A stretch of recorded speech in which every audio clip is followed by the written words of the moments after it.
La semaine dernière, je partageais la parole de Dieu au sein de l'église et je parlais de l'histoire de Ruth.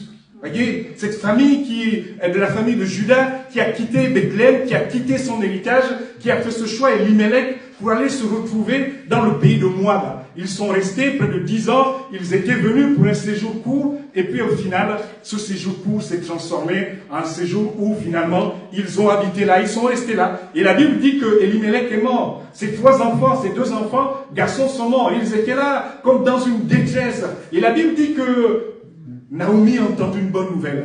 Dieu a visité tout à nouveau Bethléem. Bethléem, la maison du pain. Tout à nouveau, Dieu a visité Bethléem. Et dans la maison du pain à Bethléem, il y a du pain à nouveau. Et puis elle a entendu cette bonne nouvelle. Elle va se lever avec ses 2 belles filles, Naomi et Orpa, Ruth et Orpa, pour aller à nouveau à Bethléem. Ce qui est beau, c'est qu'effectivement, on a l'impression, lorsque Ruth arrive, Naomi arrive dans ce pays, revient dans ce pays, la Bible dit que ceux qui étaient là ont dit, mais est-ce là Naomi? C'est la question. Certainement, elle était marquée par l'échec, par le malheur, par la souffrance de ce qu'elle avait vécu dans le pays de Moab. Elle a perdu son époux, elle a perdu ses enfants. Mais béni soit Dieu, parce que la fin de cette histoire, dans le chapitre 4, notamment, de Ruth, nous rappelle la fin qui est glorieuse, celle de cette femme qui n'était pas prédestinée à être dans la lignée royale qu'on retrouve dans Matthieu lorsqu'on cite la généalogie de Jésus, cette femme étrangère, mais c'est par sa foi qu'elle est rentrée dans cette lignée.